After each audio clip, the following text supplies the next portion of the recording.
Alhamdulillahirabbil alamin wassalatu wassalamu ala Rasulillah wa ala alihi wa sahbihi ajma'in. Alhamdulillah, bersyukur kepada Allah Subhanahu wa taala, berjumpa lagi kita pada pagi ini dalam sesi tadabbur Al-Quran secara ringkas setiap muka surat. Alhamdulillah, hari ini kita akan bersama-sama di muka surat 550 insya-Allah. Alhamdulillah, hari ini kita telah masuk ke muka surat yang kedua daripada surah Al-Mumtahanah insya-Allah. Jadi sebagaimana kita telah sebutkan sebelum daripada ni, surah Mumtahanah ni adalah ertinya ialah perempuan-perempuan yang diuji. Jadi pada hari ini insya-Allah pada muka surat 550 pada hari ini kita akan dapat melihatlah ayat yang menceritakan apakah yang dimaksudkan dengan perempuan-perempuan yang diuji. Kita insya-Allah akan tetap tidak lari insya-Allah daripada tema keseluruhan daripada juzuk yang ke-28 ini, iaitu temanya adalah Al-Intima'. Allah Subhanahu Wa Taala nak ajar kita, nak memberitahu kepada kita bagaimanakah bentuk-bentuk perkara-perkara yang sepatutnya kita apply apabila kita ni nak menunjukkan intimat kita kepada Allah Subhanahu Wa Taala. Intimat kita kepada Islam, intimat kita kepada Allah mestilah dicernakan, ditunjukkan dalam beberapa bentuk. Di antara bentuk-bentuknya ialah apa yang Allah Subhanahu Wa Taala ceritakan di dalam surah Al-Mumtahanah ini. Mumtahanah ini ialah menceritakan, surah ini menceritakan tentang keperluan kita ni untuk memberikan walak kita hanya kepada Allah Subhanahu Wa Taala dan memisahkan walak. Memisahkan tu dalam bahasa Arabnya dipanggil al-bara', sebagaimana yang diajar oleh Allah Subhanahu Wa Taala di sini di dalam surah ini, iaitu Nabi Ibrahim alaihissalam telah membarakkan dirinya. Membarakkan artinya ialah memisahkan dirinya, iaitu tidak lagi memberi walak kepada orang-orang kafir. Jadi dalam ayat pada hari ini kita akan lihat bahawa salah satu daripada bentuk al-walak yang besar ni ialah ikatan perkahwinan. Jadi apabila seseorang itu berkahwin dengan seseorang, sebenarnya dia telah memberikan walaknya kepada orang tersebut. Jadi kalau orang perempuan tu berkahwin dengan seorang lelaki, jadi sebenarnya dia telah memberikan walaknya kepada lelaki tersebut. Jadi oleh kerana itulah maka Allah Subhanahu Wa Taala telah menceritakan kepada kita tentang perkara ni dan menyatakan hukum-hukumnya. Bagaimanakah sepatutnya seorang yang beriman itu bersikap terhadap suaminya jika suaminya adalah seorang yang kafir, ataupun terbalik, iaitu jika sekiranya suami itu adalah Muslim dan isterinya adalah kafir, jadi bagaimanakah sepatutnya tindakan yang sepatutnya dibuat. Jadi insya-Allah kita bersama-sama dalam surah ini, insya-Allah dalam muka surat ini, muka surat 550 minta maaf pada hari ini. A'udzubillahi minasyaitonirrajim. Bismillahirrahmanirrahim. Laqad kana lakum fihim uswatun hasanah liman kana yarjullaha wal yawmal akhir wa man yatawalla fa innallaha huwal ghaniyyul hamid. Sadaqallahul azim. Ayat ini ayat yang ke-6 hari ini kita baca ayat yang ke-6 sehingga ayat yang ke-11 daripada surah Mumtahanah ni. Ayat yang ke-6 ni Allah Subhanahu Wa Taala menyebutkan tentang iaitu pelaksanaan yang dibuat oleh Nabi Ibrahim dan juga orang-orang yang terdahulu daripada kita, daripada umat Nabi Muhammad sallallahu alaihi wasallam ni, iaitu sepatutnya pada apa yang dilakukan oleh Nabi Ibrahim dan juga umat-umat terdahulu yang mengikut jalan mereka, iaitu yang memberikan walak hanya kepada Allah Subhanahu Wa Taala, itu merupakan contoh yang baik. Jadi ertinya di sini ialah kita boleh mengambil, bukan boleh, sepatutnya mengambil contoh-contoh yang banyak yang disebutkan oleh Allah Subhanahu Wa Taala di dalam Al-Quran. Jadi kita tengok bahawa Allah Subhanahu Wa Taala menyebutkan tentang kisah Nabi Ibrahim, kisah Nabi Musa, kisah Nabi macam-macam Allah sebut kisah Nabi Daud, kisah Nabi Sulaiman, kisah Nabi Isa, kisah Nabi macam-macam ada 25 orang rasul di hadapan kita ni daripada Al-Quran. Jadi 25 orang ini termasuk Nabi Muhammad lah sallallahu alaihi wasallam, 24 orang sebelum daripada itu. Semua tu sepatutnya menjadi contoh kepada orang-orang yang beriman. Contoh dalam apa? Contoh yang Allah Taala sebutkan kalau pada Nabi Ibrahim tu ialah contoh al-wala. Bagaimanakah wala' kita sepatutnya diberikan kepada Allah Ta'ala sahaja, dan kita mesti melepaskan daripada wala'-wala' lain. Ketaatan-ketaatan, mawaddah-mawaddah yang lain kepada orang-orang yang tidak beriman. Jadi Allah Ta'ala kata, laqad kana lakum, sesungguhnya kana lakum fihim, lakum pada mereka, untuk kamu pada mereka, lakum untuk kamu, fihim pada mereka. Pada mereka itu ada yang kata Nabi Ibrahim, ada yang kata ialah semua-semua yang sebelum daripada kita, termasuklah Nabi Ibrahim. Uswatun hasanah, mempunyai uswah yang baik. Dari segi apa? Dari sudut tadi, dari sudut al-wala' tadi, liman kana yarjullaha wal yawmal akhir. Jadi Allah Ta'ala sebut sini, kalau kamu ni beriman, bagi orang yang beriman kepada Allah, beriman kepada hari akhirat, maka pada mereka itu adalah contoh yang baik. Jadi kita nak tengok contoh mana lagi? Jangan tengok contoh lah. Pada hari ini kan, kalau kita kata contoh apa? Oh, contoh idola sini kan, artis sana, selebriti sini. Jadi semua itu adalah merupakan bukan contoh kita. Contoh kita ialah pada Nabi Muhammad SAW, sebagaimana dalam setengah ayat Al-Quran, pada Rasulullah itu uswatun hasanah, dan juga kepada orang-orang yang sebelum, orang-orang yang beriman sebelum daripada Nabi Muhammad sallallahu alaihi wasallam. Asallah, dalam ayat yang ketujuh, asallah, Allah Ta'ala kata asa ni artinya lah moga-moga. Tetapi apabila ulama tafsir kata apabila ianya datang daripada Allah Subhanahu Wa Ta'ala, bila Allah Ta'ala yang menyebut moga-moga, asa tu, dia asa la'alla, kalau ikut terjemahan kita maknanya moga-mogalah. Itu adalah cara, sebagaimana ahli tafsir kata, adalah cara yang digunakan oleh orang-orang al-muluk dulu, sejak daripada dulu lagi. Raja-raja terdahulu, pemerintah-pemerintah terdahulu, kalau ada datang orang minta sesuatu pada mereka ni, mereka akan kata macam itulah, asa ni macam kata harapnya kita akan beri, macam itulah dia katakan. Kita kata macam kalau pada hari ni macam orang politik lah kan, harap macam tu kan. Tapi apabila disebutkan dia ni adalah datang daripada Allah, maka dia adalah berbeza. Kalau datang daripada Allah, artinya ianya adalah pasti akan berlaku. Bukannya tak pasti, bukannya kalau macam kata janji-janji politik ke, janji biasa ke, tak, janji manusia. Tapi ini adalah Allah Subhanahu Wa Ta'ala. Ayat ini, ayat yang ketujuh ni kan, sebenarnya adalah dia berkaitan dengan perasaan sebenarnya. Perasaan dalam hati setengah-setengah daripada para sahabat. Setengah daripada mereka ni merasa sangat macam apa ni, sedih kan. Sebab apa kan? Sebab setengah daripada orang-orang yang saudara-saudara mereka sendiri sebenarnya adalah kafir. Jadi bila Allah Subhanahu Wa Taala tegaskan dalam ayat tak boleh memberi mawaddah ni, jadi mereka pun adalah juga terasakan berpisah dah kita dengan saudara-saudara kita lah. Allah Ta'ala tak benarkan. Mereka patuh, tapi bukan tidak patuh, bukan mereka tak taat kepada Allah kan, tetapi biasalah kan, kemanusiaan. Jadi Allah Ta'ala tahu perasaan hati manusia kan. Jadi sebab itulah dikatakan sebab nuzul kepada ayat ini, ayat yang ketujuh daripada surah Mumtahanah ni. Jadi Allah Ta'ala kata asallah an yaj'ala bainakum wa bainal ladzina adaitum minhum mawaddah.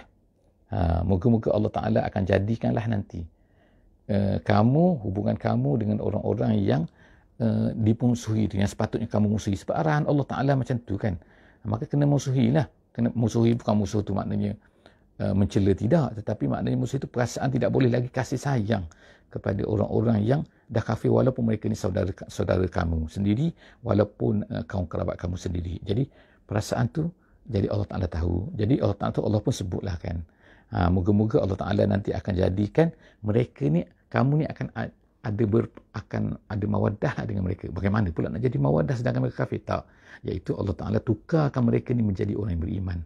Maknanya moga-moga nanti tak lama lagi mereka ni akan jadi beriman. Memang macam tu kan.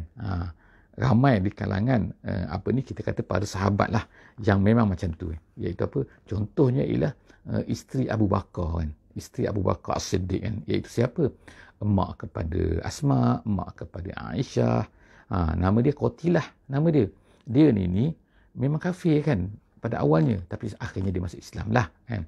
Tapi nak ceritanya ialah dia ni Jadi takkanlah itu mak kita kan.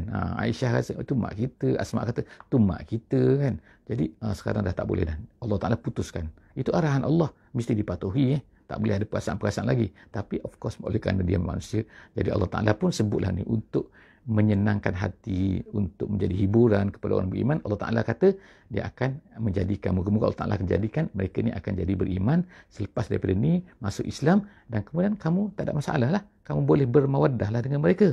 Wallahu qadir. Allah Ta'ala kata Allah ni mampu nak buat macam mana, nak ubah hati manusia, mudah je.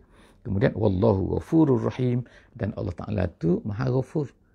Kesalahan-kesalahan dulu dia boleh ampunkan, dan kemudian dia rahim, dia menyayangi manusia sebenarnya kan. Jadi tahu apa yang ada dalam hati manusia. Kemudian ayat yang ke-8. Ayat yang ke-8, la yanhaakumullah 'anil ladzina lam yuqatilukum fid din wa lam yukhrijukum min diyarikum an tabarruhum wa tuqsitu ilaihim innallaha yuhibbul muqsitin. Ayat ini sekarang ni maknanya kita tengok kan, yang pertama ni penegasan Allah dalam mula-mula tadi, iaitu mula-mula surah Mumtahanah ni kan, tegas, maknanya kena putuskan, tak ada hubungan kasih sayang, tak boleh. Tapi jangan salah faham. Sini kan tiba-tiba datanglah kaedah nombor yang ke-8 ni. Apa kaedah yang ke-8 ini? Ayat nombor 8 ni, iaitu kamu dari sudut mawaddah yang tak boleh. Tetapi adakah bermakna tidak boleh berbuat baik kepada mereka? Buat baik ni adalah muamalat. Kita sebut sebelum daripada ni kan, bahawa ada perbezaan di antara kasih sayang di dalam hati dengan kita ni berbuat baik secara luarannya kepada orang-orang yang kafir, orang-orang yang tidak beriman. Jadi Allah Ta'ala pun turunlah ayat ni kan, setelah daripada kita orang beriman ni jelas yang dulu kan. Jadi nak pastikan dulu kan, jangan makna dalam hati tu dia bukan boleh berbuat baik, tak ada masalah buat baik. Tetapi dalam hati tak boleh ada perasaan sayang, tak, dia terbalik. Allah Ta'ala jelaskan dulu kan, tegaskan dulu kan, bahawa dalam hati tak boleh ada perasaan yakin, perasaan memberi wala kepada orang kafir, perasaan macam ni kan, walaupun mereka ni saudara mereka kamu sendiri. Tetapi, kan ayat ni tetapi kan, Allah Ta'ala tidaklah melarang kamu untuk berbuat baik. Antabarruhum tu, antabarruhum Allah Ta'ala katakan, iaitu kamu berbuat baik. Tabarru tu berbuat baik, hum kepada mereka, wa tuqsitu ilaihim, dan berbuat adil. Maknanya satu buat baik tak ada masalah, yang kedua mesti adil kepada mereka walaupun mereka ni kafir. Jadi dua perkara ni Allah Ta'ala beri apa? Tidak mengapa terhadap siapa? Iaitu terhadap orang-orang yang lam yuqatilukum. Syarat dia ialah mereka ni tidak memerangi kamu. Kalau orang kafir tapi memerangi kamu itu cerita lain. Sekarang ni orang kafir ada ramai yang tidak memerangi kamu. Kemudian tu yang kedua, apa dia Allah Ta'ala kata? Memerangi kamu tu Allah Ta'ala tegaskan fiddin, fiddin. Bukan memerangi kamu kerana masalah lain. Kerana kamu ni, ada katakan contohnya kan, orang-orang yang beriman ni curi lembu, katakan. Curi barang-barang orang kafir. Kemudian dia diperangi. Kemudian dia kata, orang kafir telah memerangi aku. Itu bukan memerangi kerana agama. Kan? Yang dia nak sebut sini lah, memerangi kerana agama. Itu yang termasuk di sini. Jadi Allah Ta'ala kata, tidak mengapa kalau orang kafir yang tidak memerangi kamu, kerana apa? Kerana agama kamu. Memerangi kerana agama. Yang salah tu. Tidak memerangi kamu kerana agama kamu. Kemudian yang kedua, walam yukhrijukum min diyarikum. Dan dia tidak mengeluarkan kamu daripada negeri kamu. Maknanya menghalau kamu lah. Sebagaimana apa yang berlaku di Mekah kan. Di Mekah tu, mereka tu menghalau Nabi, menghalau Muhammad, menghalau orang-orang yang beriman. Semua tu kan. Jadi, itulah benda satu salah tu. Dahlah kafir. Bukan kafir saja tu, tapi kafir yang juga menghalau kamu daripada negeri kamu. Orang yang macam tu, orang yang tidak buat macam tu, mereka kafir tetapi tidak mengeluarkan dan tidak memerangi kamu. Jadi Allah Ta'ala kata, antabarruhum wa tuqsitu ilaihim innallaha yuhibbul muqsitin.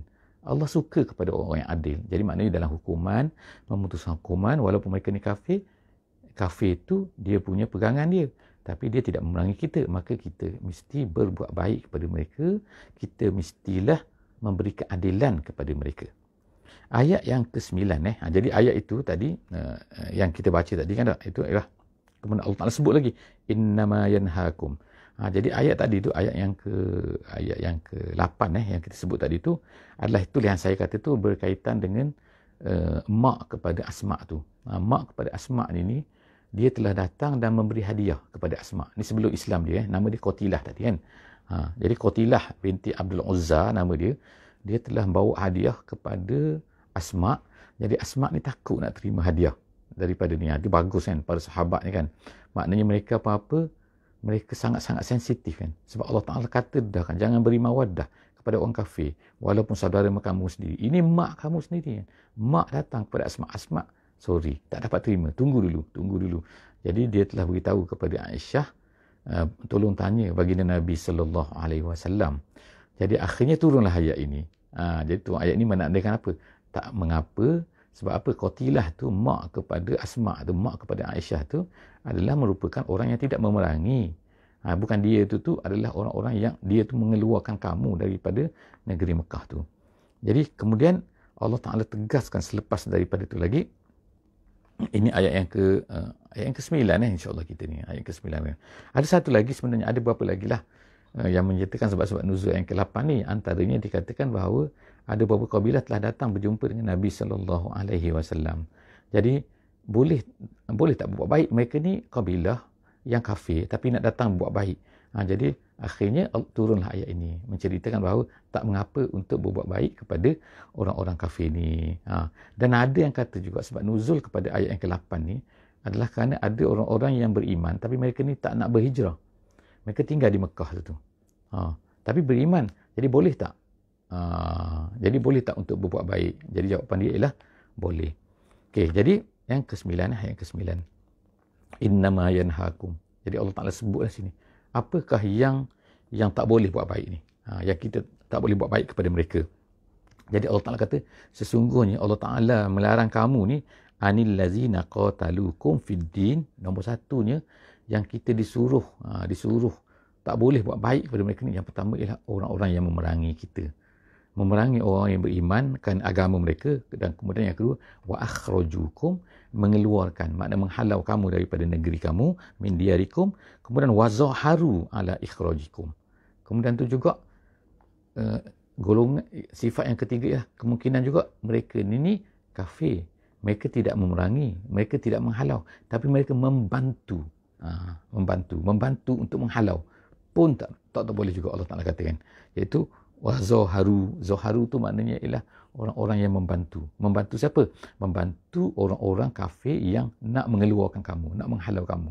Sama ada mereka diam ke, sama ada mereka buat promosi ke, memberi tandakan sokongan ke dalam surat khabar ke, contohlah kan itu adalah tanda-tanda yang membantu. Jadi kalau orang mempunyai tiga sifat tu, sama ada dia ni memerangi kamu, sama ada mereka ni mengeluarkan kamu, ataupun mereka ni membantu untuk menghalau kamu daripada negeri kamu, antawallauhum. Allah Ta'ala kata, kamu memberi wilayah kepada mereka. Orang macam tu tak boleh kamu tawallauhum. Kamu memberi wilayah, kamu berbaik-baik, kamu merasai ada hubungan, kamu merasai mereka ni sebahagian daripada kita, itu tak boleh. Itu yang tak boleh jenis macam tu. Wa man yatawallahum. Allah Ta'ala beri amaran kalau sesiapa yang masih lagi memberi walak, memberi kasih sayang, memberi perasaan kepada mereka itu, wa man yatawallahum faulaika humuz zalimun. Itulah orang-orang yang zalim. Orang iman, orang beriman tapi dia zalim. Sebab apa? Sebab dia tidak menurut perintah Allah Subhanahu Wa Taala. Jadi orang yang tak ikut perintah Allah, dia tidak zalim. Bukan zalim ni maknanya orang yang menyeksa orang, orang yang membuli orang kan, orang ambil harta orang kan, merampas harta orang. Itu bukan itu saja yang zalim Yang zalim ni apabila yatawalla, orang kafir pun memberi walak kepada orang kafir pun, sebenarnya itu pun adalah Allah Taala kata humuz zalimun. Sekarang kita masuk kepada ayat yang ke-10. Ayat 10 ni lah kita kata ayat yang menceritakan tentang mumtahanah. Mumtahanah. Jadi apa dia? Iaitu apa yang terjadi ada di kalangan perempuan-perempuan. Sekarang ini dikatakan oleh majoriti ulama lah, iaitu kan ianya berlaku selepas daripada perjanjian Hudaibiyah. Salah satu daripada perkara yang berlaku dalam Hudaibiyah ni, perjanjian di antara Nabi SAW dengan orang-orang kafir Quraisy Mekah kan. Antara isi perjanjiannya ialah kalaulah mana-mana orang yang datang daripada Mekah kemudian lari kepada kamu, wahai Muhammad, maka menjadi kewajipan kamu untuk mengembalikan mereka itu semula ke Mekah. Itu di antara konten, isi syarat perjanjian tu. Maknanya kalau Muhammad mesti melaksanakan syarat ini, dan orang kafir Quraisy pun melaksanakan syarat ini. Syarat dia apa? Kalau ada orang kafir Quraisy, orang daripada Mekah pergi kepada Muhammad, maka Muhammad mesti mengembalikan mereka ini semula kepada Mekah. Tetapi kalau sebaliknya tidak. Kalau seorang daripada Madinah lari ke Mekah, maka mereka tak diwajibkan mengembalikan orang itu semula ke Madinah. Jadi itu di antara syarat lah kan. Jadi selepas daripada tu, diceritakan bahawa selepas daripada peristiwa itu tiba-tiba apa kan? Ketika dikatakan maknanya seolah-olah sangat-sangat baru lagi. Macam dakwah tu belum kering lagi. Penulisan tiba-tiba datanglah. Datanglah siapa? Seorang yang bernama Sa'idah ibnu Al-Harith. Sa'idah ibnu Al-Harith Islamiyah ini, dia lari daripada suami dia. Dia beriman, jadi dia tahu ni, jadi dia lari daripada suami dia pergi kepada Nabi SAW. Jadi datanglah orang Mekah ni datang nak ambil dia balik. Mintalah tu. Dia tu lari, Sa'idah tu lari. Sekarang ni kena kembalikan. Bukankah perjanjian tadi kita baru buat? Iaitu apa? Kalau siapa-siapa yang lari daripada Mekah pergi kepada kamu, wahai Muhammad, lari nak ke Mekah, maka hendaklah kamu kembalikan. Jadi adakah Nabi kembalikan dia semula kepada orang kafir? Jawapan dia tidak. Apa kata Nabi? Tengok balik perjanjian. Dalam perjanjian tu dikatakan ialah lelaki. Baru kita perasankan. Sebelum ni kita ingat, tak. Kita ingat siapa-siapa, tak. Sebenarnya dalam isi perjanjian tu ialah lelaki. Dia tak mention lelaki, tapi penggunaan perkataan huruf semua tu menunjukkan bahawa dia adalah lelaki. Dah terkena dah sekarang ni kan. Jadi orang kafir Quraisy tak boleh nak buat apa dah. Sekarang sebab apa? Sa'idah ni perempuan. Jadi Sa'idah ni lari. Jadi maknanya tak boleh tetapi Allah Subhanahu Wa Taala bukan sekadar tu saja, tetapi Allah Subhanahu Wa Taala suruh test dulu. Test perempuan tu. Jadi itu satu cerita lah kan. Ada pendapat lain lagi bahawa perempuan itu yang lari itu adalah Ummu Kulthum. Ada yang kata Ummu Kulthum, nama dia Ummu Kulthum binti Uqbah. Tapi itu adalah dikatakan banyak riwayat lah kan. Ada kata riwayat macam ni, ada kata riwayat macam ni kan. Tapi maknanya semua riwayat tu dikatakan ialah kerana orang yang berbeza-beza kan yang berlaku, dan dikatakan ada orang lain lagi. Tapi tak apalah kita kan. Jadi kita lihat di sini kan, dalam ayat ini menunjukkan apa? Yang pertama sekali ialah Allah Ta'ala menyuruh orang Nabi SAW ni supaya menguji. Jadi apakah konten ujian tu? Konten ujian tu dikatakan oleh Ibnu Abbas, dia kata ada tiga. Tiga apa? Iaitu 3 soalan akan ditanya dan disuruh bersumpah. Iaitu yang pertama, awak lari ni awak benci kepada suami kah? Itu yang pertama kan. Kalau dia bersumpah, dia kata tidak. Aku lari bukan kerana aku ni benci pada suami aku. Yang kedua, adakah kamu lari ni kerana kamu benci Mekah? Kamu tak suka Mekah dan kamu nak lari daripada Mekah? Itu yang kedua. Maknanya benci Mekah tak tahulah kan cuaca tak bagus ke ataupun apa-apalah. Di Madinah lebih panas, lebih sejuk ke dan sebagainya. Ada banyak pokok. Wallahualam bisawab. Tapi bila bersumpah, dia kata aku lari bukan kerana benci kepada Mekah. Yang ketiga, adakah sesuatu kamu ni nak dunia?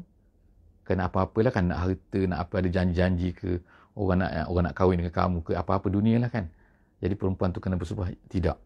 Jadi apabila telah dites macam tu, dan dikata apa itu, iaitu berlakulah zon qawi ataupun ghalabatuz zon. Ghalabatuz zon ni ialah maknanya bukanlah 100% yakin, tapi dekat-dekat nak yakin. Dekat-dekat nak yakin jadi itu nama dia ghalabatuz zon ataupun zon qawi. Maka apabila keadaan itu berlaku, maka disuruh oleh Allah Subhanahu Wa Taala jangan kembalikan mereka semula kepada orang-orang kafir. Jadi apabila dah tak kembalikan kepada orang kafir itu, apa dia yang kena buat? Jadi kita baca sama-sama tengok kan. Apa yang Allah Taala kata kat sini. Wahai orang yang beriman, iza ja'akumul mu'minat, apabila datang orang mukminat, dia tu dah beriman, muhajirat, dia lari daripada sana kan. Famtahinuhunna, maka hendaklah kamu test dia. Lepas tu Allahu a'lamu bi imanihim. Tapi Allah Ta'ala sini, dia kata sini adalah jumlah ataupun ayat sini, ayat yang nak beritahu selepas daripada test tu, kamu akan hanya mengikut zahir kamu kan. Maknanya kita tengoklah dari segi zahir dia kata-kata macam ni, dia bersumpah macam ni, so kita kena ikut je lah.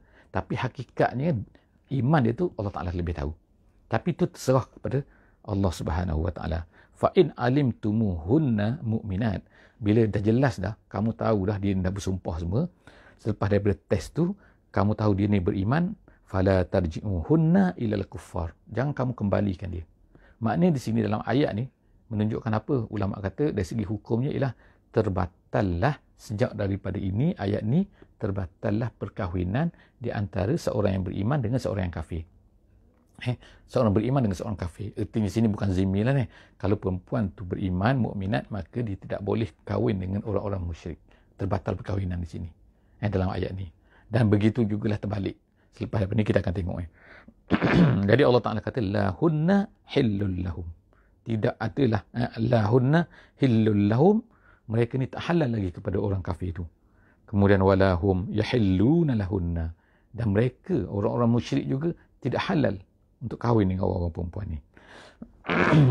Wa atuhum ma anfaqu. Jadi kemudian apa dia? Tindakan dia ialah selepas itu wa atuhum, berikanlah balik, beri balik mas kahwin yang telah dibayar kepada perempuan tu. Jadi kalau perempuan tu dibayar dulu masa kahwin dulu katakan 1,000, jadi kena bagi balik 1,000. Jadi arahan Allah Subhanahu Wa Taala kan. Supaya apa? Supaya tak adalah orang kafir tu kehilangan isteri dan juga kehilangan mas kahwin kan. Manalah tahu kan tak? Mas kahwin tu mahal. Wallahu a'lam bissawab. Tapi Allah Ta'ala arahan macam tu. Beri balik mas kahwin mereka ma anfaqu wala junaha alaikum. Dan tidak mengapa antangkihuhunna, maknanya orang lelaki selepas tu mukmin nak kahwin dengan perempuan yang lari tadi tu boleh. Tapi dengan syaratnya lah, iaitu syaratnya dah habis iddah dan sebagainya, boleh kahwin dah. Maknanya tak perlulah lafaz cerai lagi pada orang kafir sana kan. Sebab apa? Kita dah bercerai. Itu Allah Ta'ala kata wala junaha alaikum antangkihuhunna iza ataitumuhunna ujurahunna. Bila kamu dah bayar mas kahwinnya. Gitu. Wala tumsiku bi'asamil kawafir. Asami itu ialah simpulan, simpulan ataupun ikatan. Wala tumsiku, ini arahan pula kepada orang-orang lelaki pula. Orang lelaki yang mempunyai isteri yang musyrik. Gitu kan. Contohnya ialah Sayyidina Umar radhiyallahu anhu. Umar ni dia ada 2 orang isteri yang musyrik. Dia ada banyak isteri lah. Of course lah kan tak lebih daripada 4 lah. Tapi ada 2 orang isteri dia tu yang musyrik. Jadi apabila turunnya ayat ni, iaitu apa? Wala tumsiku bi'asamil kawafir. Kawafir tu kafir, kafirah. Jamak, perkataan plural kepada kafirah, iaitu perempuan-perempuan kafir. Asami tu ialah ikatan. Jadi maknanya jangan kamu pegang lagi lah ikatan-ikatan dengan perempuan-perempuan kafir. Artinya, kalau kamu ada isteri perempuan-perempuan kafir, bermula daripada ayat ni, maka tercerailah.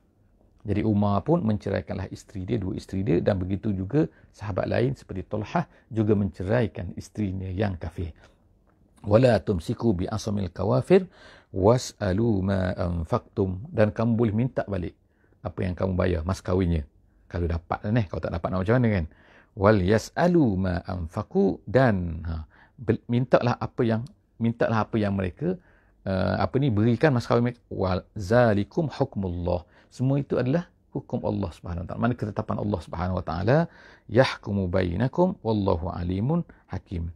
Tapi selepas daripada itu ada ayat yang ke-11, ayat yang terakhirlah pada pagi ni, iaitu Allah Taala kata wa in fatakum syai'um min azwajikum ilal kuffar fa'aqabtum fa'atul ladzina zahabat azwajuhum mislama anfaqu wattaqullaha allazi antum bihi mu'minun. Jadi dalam ayat yang terakhir ni, ialah dia maksud dia ialah gini kan, iaitu dan sekiranya kamu tidak dapat menerima balik, maknanya dia tak dapat bayar balik sesuatu daripada mas kahwin isteri kamu yang telah kamu ceraikan tadi tu, yang telah murtad tadi ataupun yang tak nak beriman tadi dan sebagainya, yang melarikan diri kepada orang-orang kafir, kemudian kamu menyerang pula puak kafir itu serta mendapat harta rampasan perang, maka berilah kepada orang Islam yang lari isterinya itu ganti mas kahwinnya.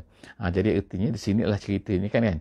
Jadi fa'atul lazi zahabat azwajuhum mislama anfaqu, maknanya kalaulah orang kafir tadi tu kalah dalam peperangan, maknanya orang suami tadi tu berhak untuk mendapat. Ini kalau peperangan berlaku kan. Jadi wattaqullah. Jadi takutlah kamu kepada Allah. Antum allazi antum bihi mu'minun, yang mana kamu semua beriman kepadanya.